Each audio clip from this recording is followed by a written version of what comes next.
Tanya Global. And here at Youthful Solutions, powered by Tanya Global, we are having conversations. And so, as an author, I write.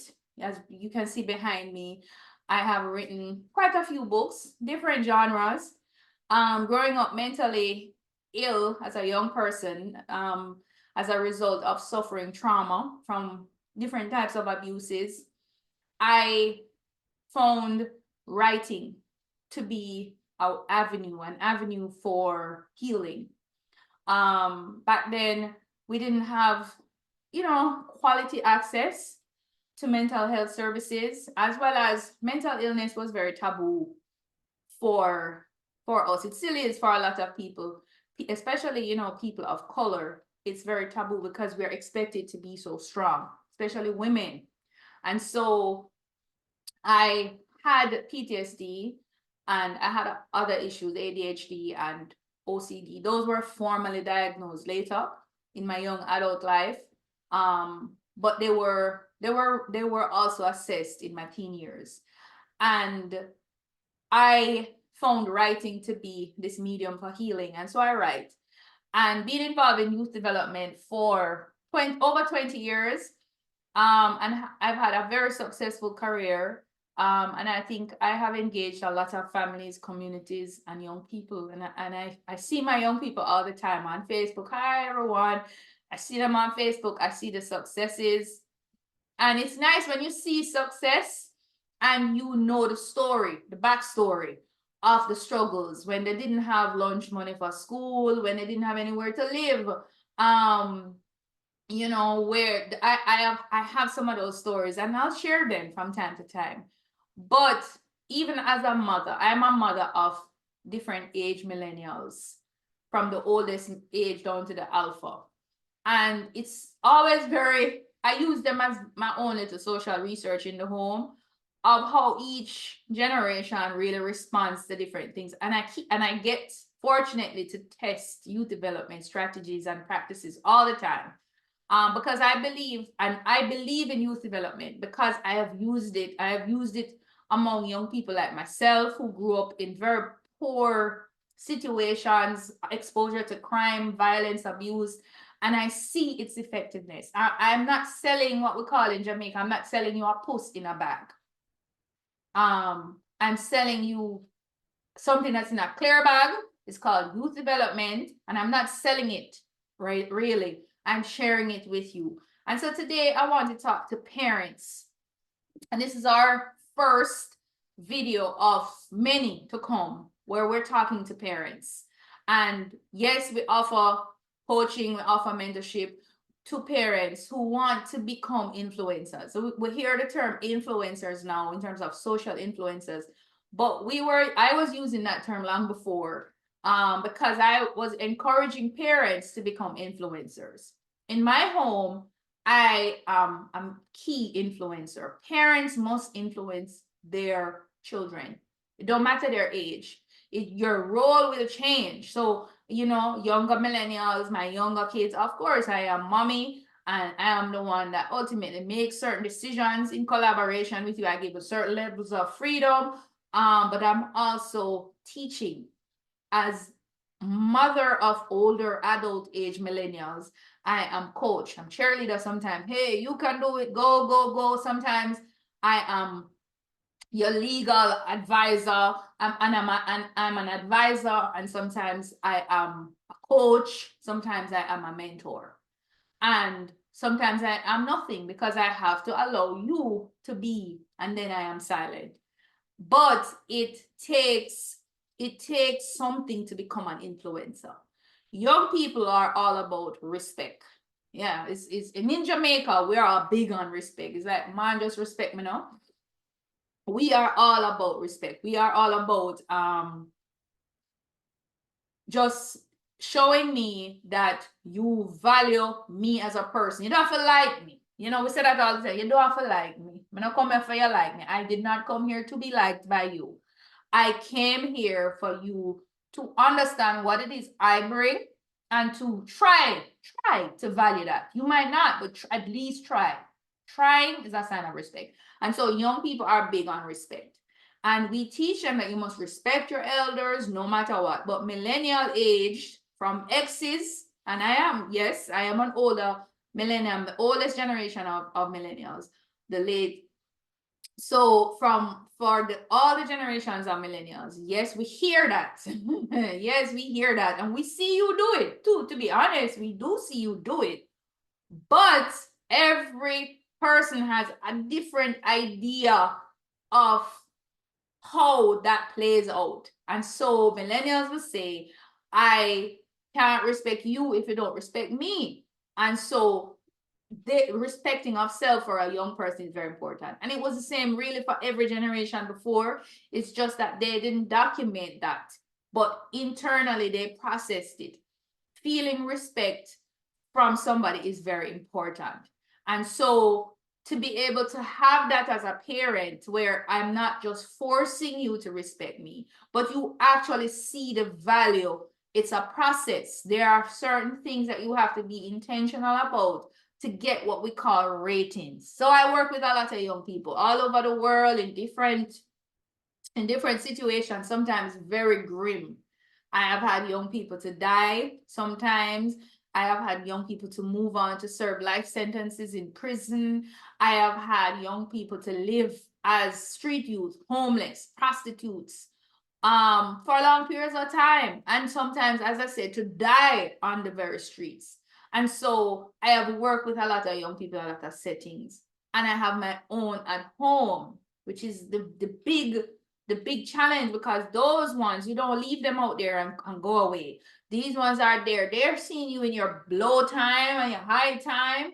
And how do you develop ratings? We call it in Jamaica ratings. They have to rate you. In America, we call it the street credits and your stars. How do you get your young person to rate you? Are you listening? One simple thing. You have to be authentic.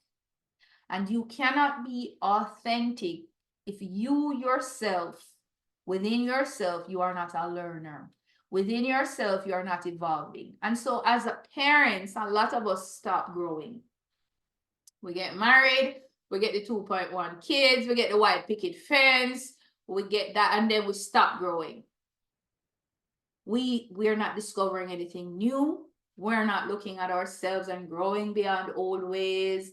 We're not maximizing who we are. And I think in our business development series video, I spoke about tapping into our own youthfulness. We imprison our own creativity, innovation, our own spice and flavor. We cooking without salt. And then we expect our children to eat it. We all know that when you're young, you want to eat hamburger and you want to eat all the flavorful things because it's a part of your inherency. But over time, we get used to eating bland food, and then we expect our children, we expect as parents that they will like it, and they won't. You have to stay flavorful. You have to stay real. You have to stay growing. And especially now in an era where there is so much information and young people can grow and learn things about ancient times, they need to know that you are there as a source of information. You are there as a standard. You are consistent as a standard of authenticity. So as they grow and develop and explore and experiment, they need to know that you are the anchor that is also growing, exploring, but staying there at a certain standard. And that's a hard balance for some of us. So you have a lot of parents using slang, what up my nigga, what up my dog. Your kids don't necessarily want to hear that all the time. Now and again, they want to know that, oh, mommy or daddy is aware of the sayings. They know one artist that's on the charts, but they don't want you to be their friends. They need you to have a standard. What they do need is for you to be authentic. What they do need is for you to be growing. It's for you to be able to say how you've grown. It's for you to share yourself. And this is something that, in Western societies, we take it for granted that we know our parents. Because I am your child. I came out of your loins, your sperm or your egg made me. I automatically know you.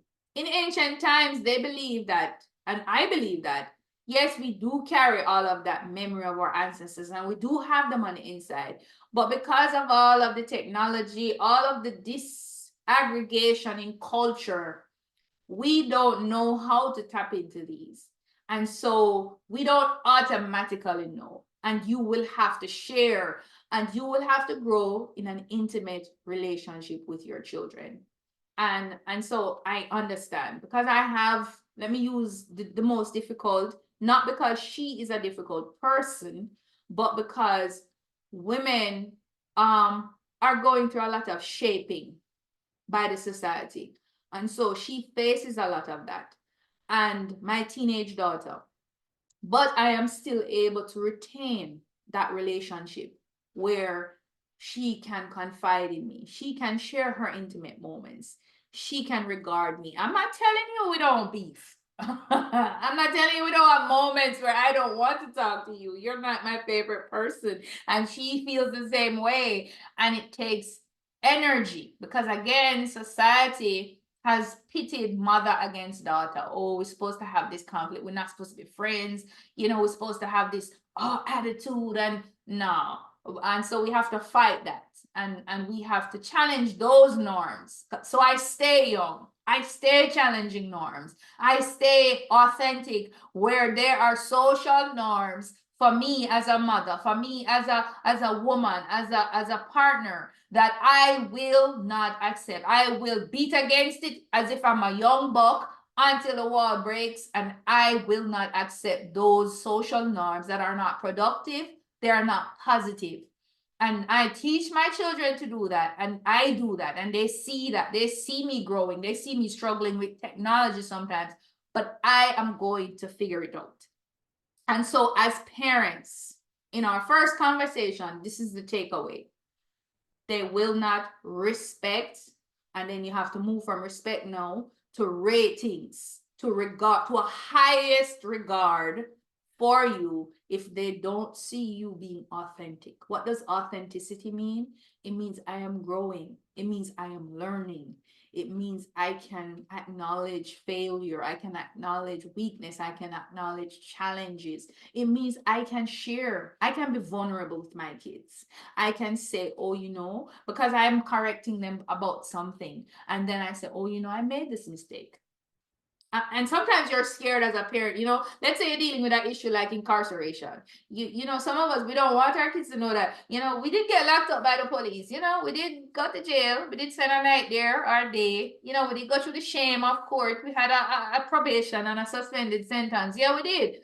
Because, they think they're going to look, but they're already looking at you funny.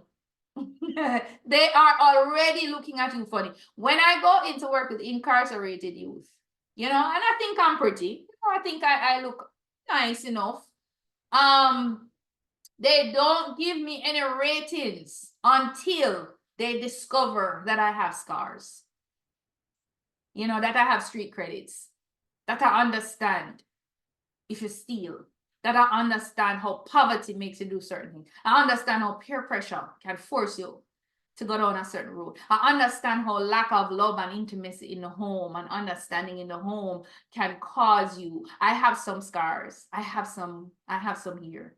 That authenticity, it gives me an opening, not just to them as a person or as people, but to their souls as a whole being, a whole person, as to their souls.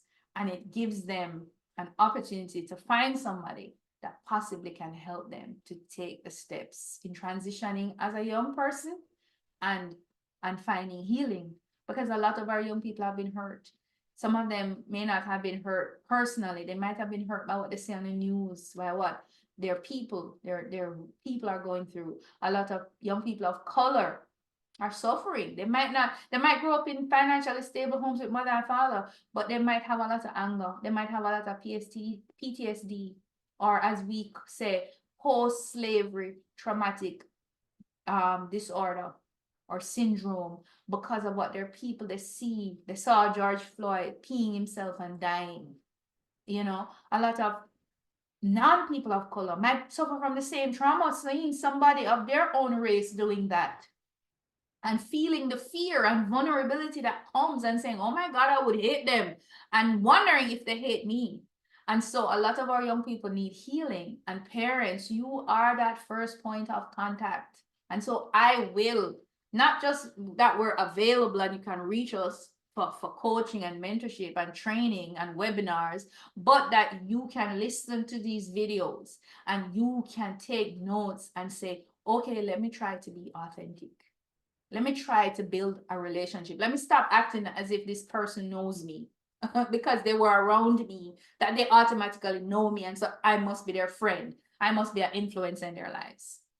Let us stop that. And so as we move forward, this is where we're going. This is where we're going. So I want us to understand the power of authenticity in youth development. And as we continue to share our practices and our principles with you as practitioners, powerful stuff that we've seen, because we've had to replace a lot of parents. We don't want to, but we've had to, because the young people didn't have that influence. And so we've had to do that, and we've seen the positive outcomes. And so we want to share that with you. So again, this is Youthful Solutions, powered by yours truly, Tanya Global. And join us again another time for another conversation, another reasoning, as we try to empower people, nations, communities, families, young people to be great and to achieve greatness. Thank you.